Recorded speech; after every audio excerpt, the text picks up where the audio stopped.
Oke, kita harus bahas apa yang baru aja terjadi di Monday Night Raw edisi 31 Maret kemarin. Kita semua emang udah tahu bakal ada kejutan besar, tapi kayaknya nggak ada yang nyangka, beneran deh, nggak ada satupun orang yang ngira bakal ada kekacauan luar biasa antara Paul Heyman, Seth freaking Rollins, dan orang yang mungkin sekarang jadi bos terakhirnya WWE, yaitu Gunther. Sekarang kita udah resmi masuk di masa-masa Road to WrestleMania 42 dan petanya nggak cuma berubah dikit, tapi beneran kegeser total. Tadinya kita bingung apa Seth Rollins bakal dapat jatah tanding, sekarang kita sadar kalau dia malah bakal masuk ke dalam mesin penggiling yang mematikan. Hari ini kita bakal bedah semua kegilaan ini. Kita bakal bahas 3 alasan gede kenapa WWE akhirnya mutusin buat bikin mega match antara Seth Rollins lawan Gunther buat acara Showcase of the Immortals. Sebelum kita bahas kenapanya, kita harus ngomongin dulu gimana ini semua bisa terjadi. Bayangin deh, Adam Pearce lagi dengan muka kayak orang gak tidur 3 minggu, dia ngasih tahu Paul Heyman kalau pihak kepolisian ternyata udah batalin semua tuntutannya. Jadi Seth Rollins udah bukan lagi buronan gara-gara aksi anarkisnya beberapa minggu lalu. Gak cuma itu, Seth juga udah dinyatakan sehat secara medis buat tanding lagi. Kalian bisa lihat sendiri gimana muka Heyman yang langsung pucat pasi pas denger itu. Puas banget liatnya. Tapi tiba-tiba musiknya bunyi. Heyman celingak-celinguk liatin lorong masuk. Padahal Seth malah muncul dari kegelapan. Dia ada di belakang Heyman. The Architect pun langsung ngehajar sang Hall of Famer itu habis-habisan.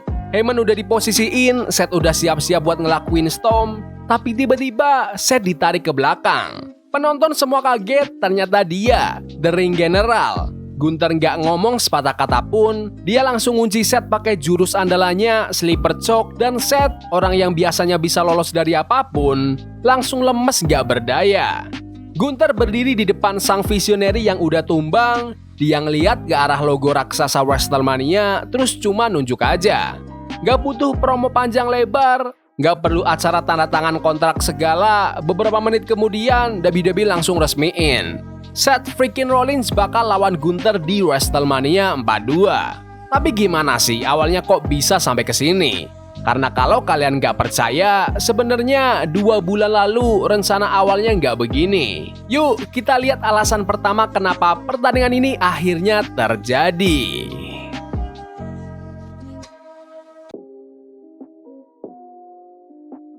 Kita bongkar dikit ya rahasia dapur mereka. Kita harus bahas rencana awal buat The Visionary. Karena sebenarnya rencananya itu seru banget. Kalau kalian ngikutin alur ceritanya, harusnya Seth Rollins itu bakal terlibat perseteruan panas sama mantan teman satu grupnya dulu, Bron Breakker. Ini masalah pribadi banget. Breakker itu orang yang udah ngianatin Seth, nendang dia dari grup dan bener-bener nyoba buat ngancurin karirnya. WrestleMania 42 tadinya diproyeksiin jadi ajang balas dendam terbesarnya Seth. Ini soal murid lawan gurunya, tenaga lawan teknik. Pokoknya jaminan pertandingan bintang 5 lah.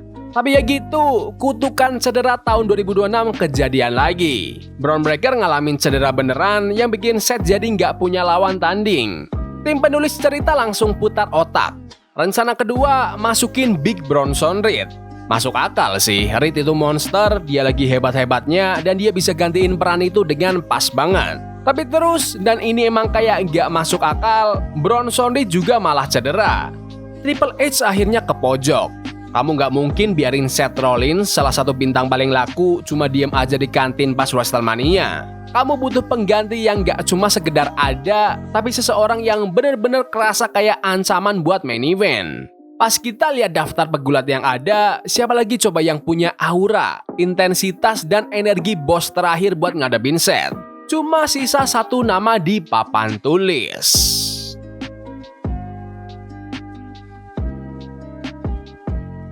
Sekarang kita lihat dari sisi Gunthernya. Karena meskipun Seth butuh lawan, Gunther sendiri sebenarnya ada di posisi yang agak aneh juga.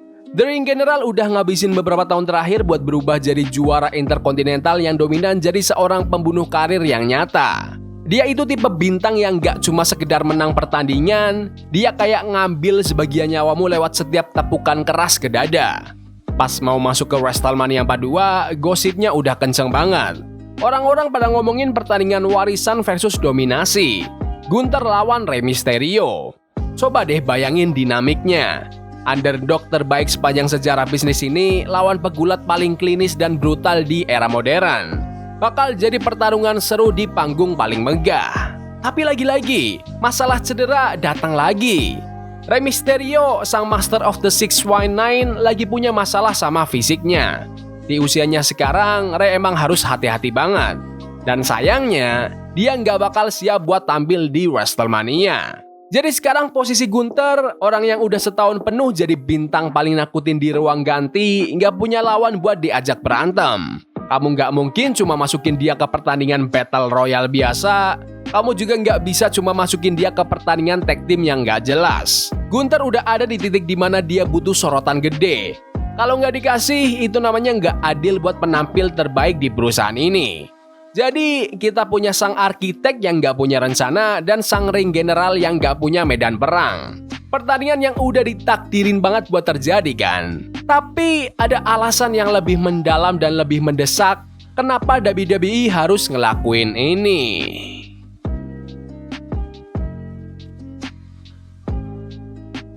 Ini dia alasan utamanya. Ini alasan yang ngalahin segalanya. WWE bener-bener nggak bisa biarin Gunther cuma duduk manis di pinggiran. Kita lagi ngomongin orang yang sekarang lagi dapat kesuksesan yang gila-gilaan, yang bahkan belum pernah kita lihat selama puluhan tahun. Lihat aja daftar orang yang udah dikalahin Gunther dalam beberapa bulan terakhir. Dia nggak cuma sekedar menang, dia ngumpulin para legenda kayak lagi ngumpulin piala. Goldberg, John Cena, AJ Styles. Dia ngalahin 3 icon, 3 orang Hall of Famer. Dia nggak cuma ngalahin mereka, tapi bener-bener dihancurin. Dia dapat julukan The Career Killer itu bukan tanpa alasan. Kalau kamu punya bintang yang baru aja ngegilas nama-nama besar di dunia gulat, terus kamu nggak kasih dia momen WrestleMania yang gede, kamu bakal ngerusak aura dia. Kamu seolah-olah bilang ke fans kalau semua kemenangan dia itu nggak ada artinya. Dengan nemuin Gunther sama Seth Rollins, WWE ngelakuin 2 hal. Pertama, mereka mengakui kalau perjalanan Gunther itu emang hebat. Mereka seolah bilang, kamu udah ngalahin para legenda, sekarang saatnya lawan orang yang jadi standar utama di era baru ini. Kedua, mereka ngasih kita pertarungan beda gaya yang selama ini kita mimpiin. Seth itu soal gaya, kecepatan, dan visi, sedangkan Gunther itu soal efisiensi, rasa sakit, dan kehormatan di atas ring. Ini benar-benar kekuatan yang nggak terbendung ketemu sama objek yang nggak bisa digeser. Kalau Gunther menang, dia bisa dibilang bakal jadi heel atau karakter jahat terhebat di era modern. Kalau Seth menang, dia ngebuktiin kalau sang arsitek bisa lebih pintar dari teknisi paling brutal sekalipun. Jadi ya begitulah, pertandingan yang tadinya bermula gara-gara cedera malah berubah jadi pertandingan yang paling ditunggu-tunggu di seluruh jadwal WrestleMania 42. Apakah Seth Rollins lagi masuk ke dalam jebakan? Dia emang udah dapat izin medis. Tapi apa beneran ada orang yang benar-benar siap buat nerima powerbomb dari Gunther? Terus jangan lupain juga Paul Heyman. Kita tahu sendiri sang Oracle pasti lagi nunggu di kegelapan dan dia pasti pengen balas dendam setelah dipukul pakai kursi kemarin. Jadi aku pengen dengar pendapat kalian nih. Menurut kalian siapa yang bakal menang? Apakah Seth Rollins bakal nemuin cara buat ngakalin sang ring general? Atau malah Gunther yang bakal nambahin nama The Visionary ke daftar korban legendanya? Komen pendapat kalian di kolom komentar.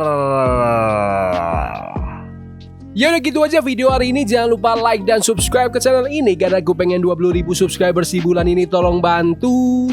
Yes boy, see you. Love is a game we play incognito. Forbidden fire on Nico. Burning for love we can